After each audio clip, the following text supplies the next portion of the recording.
Welcome दोस्तों। Study Chimes में आप सभी का स्वागत है। आज हम लोग साइंस के 500 इंपॉर्टेंट क्वेश्चंस का पार्ट फर्स्ट देखने जा रहे हैं। हमारा पहला प्रश्न है, वनस्पति तेलों को घी में कैसे परिवर्तित किया जाता है? तो इसका सही उत्तर हमारा ऑप्शन नंबर बी, हाइड्रोजनीकरण के द्वारा। तो इसे समझाने के लिए मैं आपको देखिए, यहाँ पर जो है लेफ्ट साइड में ये हमारा जो है कार्बन कार्बन का डबल बॉन्ड है, यानी कि ये एक तरीके का अनसैचुरेटेड फैट, यानी कि हिंदी में असंतृप्त वसा है। तो ये हमारा वेजिटेबल ऑयल है। ठीक है, जब इसको हम लोग हाइड्रोजन के साथ में रिएक्शन करेंगे तो इस यहाँ पे आप देख रहे हैं H2, तो जब हम इसको जो है हाइड्रोजन ऐड कर रहे हैं डबल बॉन्ड को हटाकर, तो इस प्रोसेस को हम लोग एडिशन रिएक्शन भी बोलते हैं। तो यहाँ पर जो है हमने देखेंगे ये कार्बन कार्बन डबल बॉन्ड से जुड़ा हुआ है, और यहाँ पर इसके जो चारों साइड में यहाँ पे R यानी कि अल्काइल ग्रुप हमारा जुड़ा हुआ है। तो अल्काइल ग्रुप में क्या होता है, इसका फॉर्मूला होता है हमारा CnH2n+1। तो यहाँ पर जो n की जगह पर हम लोग कोई भी संख्या रख देते हैं, जैसे 1 रख देंगे तो ये हमारा मिथाइल हो जाएगा CH3, और अगर 2 रख देंगे तो ये C2H5 यानी कि इथाइल हो जाएगा। तो ये R जो हमारा होता है ये हमारा एल्काइल ग्रुप होता है। अब हम जब इस कार्बन के अंदर डबल बॉन्ड को तोड़ने के लिए इसमें हम लोग हाइड्रोजन का एडिशन करेंगे, और तो हम किसकी सहायता से करेंगे, तो इसके अंदर में हमारा जो निकेल है, ठीक है, निकेल हमारा जो है कैटलिस्ट यानी कि प्रेरक होता है। तो आपको याद रखना है कि जो हाइड्रोजनेशन रिएक्शन होती है, जब वेजिटेबल ऑयल को वेजिटेबल घी के अंदर बदला जाता है, तो उसके अंदर में कैटलिस्ट यानी कि प्रेरक कौन होता है, तो वो निकेल होता है। वेरी इंपॉर्टेंट क्वेश्चन है ये। तो जब इसको हम लोग 250 से 300 डिग्री सेल्सियस की हीट पर गर्म करेंगे, तब ये हमारा अनसैचुरेटेड फैट से सैचुरेटेड फैट यानी कि वेजिटेबल ऑयल से वेजिटेबल जो घी है उसके अंदर में बदल जाएगा। तो यहाँ पर आप देख पा रहे हैं ये जो कार्बन है इसका डबल बॉन्ड टूटकर यहाँ पर एक सिंगल बॉन्ड में कन्वर्ट हो चुका है, और यहाँ पर जो है हाइड्रोजन इसके अंदर में ऐड हो गया है, यानी कि ये एडिशन ऑफ हाइड्रोजन रिएक्शन है, और इसे हम लोग हाइड्रोजनेशन यानी कि हाइड्रोजनीकरण कहते हैं। तो इसका सही उत्तर था हमारा हाइड्रोजनेशन यानी कि ऑप्शन नंबर बी। अगला प्रश्न है हमारा, मानव शरीर की सबसे बड़ी मिश्रित स्राविक ग्रंथि कौन सी है? तो इसका सही उत्तर है हमारा अग्नाशय। तो मानव शरीर के अंदर में जो सबसे बड़ा जो लार्जेस्ट मिक्स ग्लैंड है, ठीक है, लार्जेस्ट मिक्स ग्लैंड, वो है हमारा पैनक्रियास यानी कि अग्नाशय। ठीक है, तो पैनक्रियास जो हमारी होती है ये जो है हमारे एंडोक्राइन और एक्सोक्राइन दोनों फंक्शन करती है। तो जो इसका एक्सोक्राइन फंक्शन है, ठीक है, एक्सोक्राइन फंक्शन, इसे हम लोग ब्रही यानी कि हिंदी में मैं लिख देता हूँ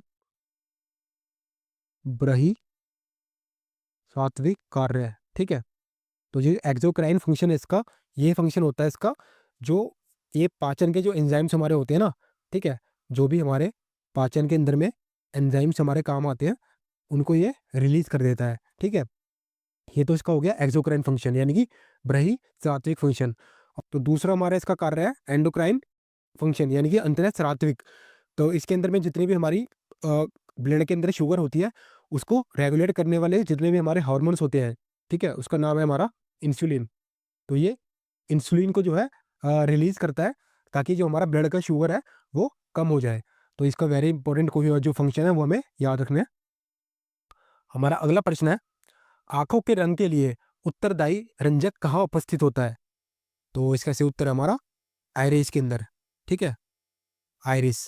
तो इसे समझाने के लिए मैं आपको एक छोटा सा डायग्राम बनाने की कोशिश करता हूँ। मान लीजिए ये हमारी आँख है, और अ, यहाँ पर जो है ये इसका आइरिस है। ठीक है, ये जो पोर्शन है इसका, ये हमारा यहाँ पर ये आइरिस होता है, और यहाँ पर इसका ये हमारा आँख का जो लेंस होता है। ठीक है, आँख का लेंस है हमारा, और ये जो बाहर का हमारा पोर्शन सबसे बाहर का ये हमारा कॉर्निया है। ठीक है, तो इसका डायमीटर होता है ये हमारा तकरीबन 12 mm का होता है। तो जो हमारी आंखों का जो रंग है उसके लिए यही हमारा जो उत्तरदायी होता है। ये जो है एक वर्णक जिसे हम लोग मेलेनिन कहते हैं, ठीक है, मेलेनिन। तो मेलेनिन नाम का जो एक पिगमेंट है, इसकी मात्रा और प्रकार व्यक्ति की आंखों का रंग निर्धारित करते हैं, ठीक है। प्लास्टर ऑफ पेरिस कैसे प्राप्त किया जाता है? तो इसका सही उत्तर हमारा ऑप्शन नंबर बी, जिप्सम से। तो इसका जो फॉर्मूला हमारा होता है CaSO4.12H2O, ठीक है। तो जो हमारा इसे इंग्लिश में बोलते हैं हम लोग POP, यानी कि प्लास्टर ऑफ पेरिस, ये एक तरीके का सफ़ेद पाउडर होता है और पानी मिलाने पर ये जिप्सम के अंदर बदल जाता है, जिससे कि एक कठोर ठोस पदार्थ बनता है, ठीक है। इसका जो नाम है, ये पेरिस के अंदर में एक माउंट मेंट्रे है, ठीक है, माउंट मेंट्रे हिल है, ठीक है। तो उसके अंदर में जो है बड़ी मात्रा में जिप्सम पाया जाता है, तो इसी के नाम पे इसका नाम रखा गया है। हमारा अगला प्रश्न है, रडार में किस प्रकार की तरंगे होती हैं?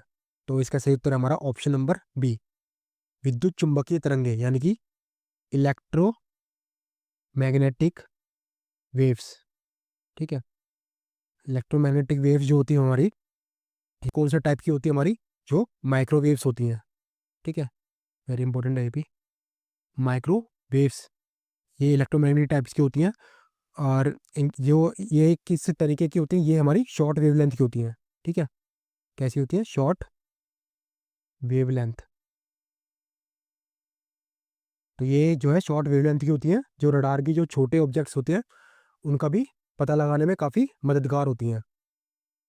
रडार को समझाने के लिए मैं आपको एक छोटा सा चित्र बना देता हूँ। तो जो ये हमारा रडार होता है, ये माइक्रोवेव्स को ऑब्जेक्ट की तरफ भेजता है, ठीक है। और ये जो वेव्स होती हैं ऑब्जेक्ट से टकरा के एंटीना पर आ जाती हैं, इससे ऑब्जेक्ट की जो भी पोजीशन,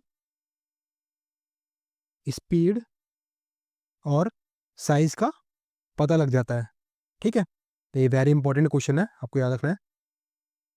अगला प्रश्न हमारा, आकाश के नीले दिखाई देने का मुख्य कारण क्या है?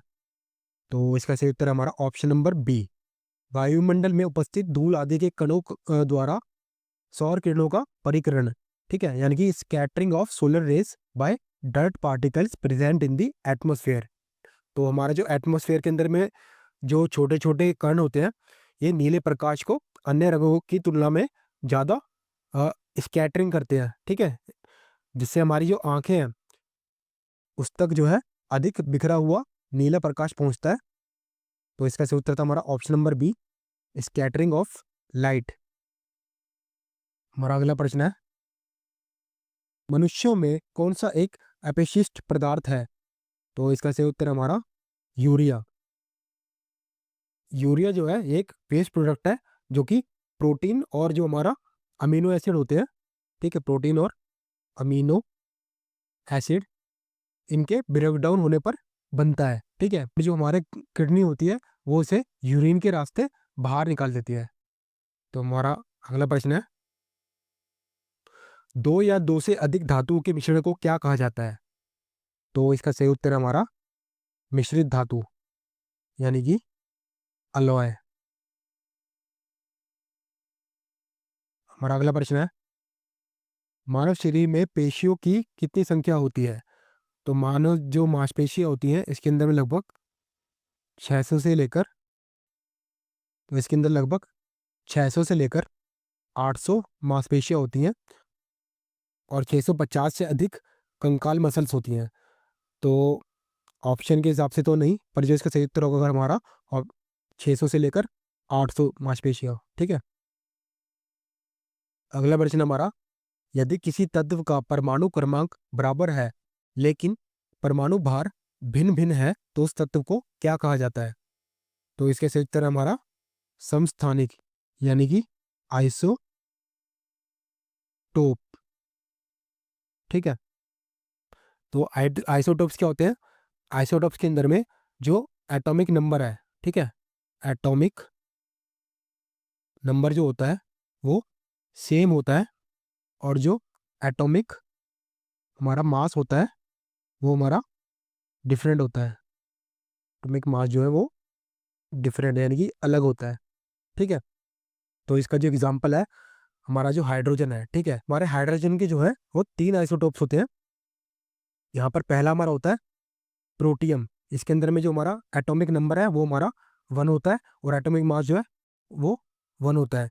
और जो हमारा दूसरा आइसोटोप है वो है हमारा ड्यूट्रियम। इसके अंदर जो एटॉमिक नंबर जो है वो 1 होता है और एटॉमिक मास जो है वो 2 होता है। और तीसरा जो आइसोटोप है वो है ट्रिटियम। इसके अंदर में एटॉमिक नंबर 1 है और एटॉमिक मास जो है वो 3 है। तो ये हमारा साइंस के इंपॉर्टेंट क्वेश्चंस का पार्ट फर्स्ट था। आई होप कि आप सभी को काफ़ी पसंद आया होगा। धन्यवाद।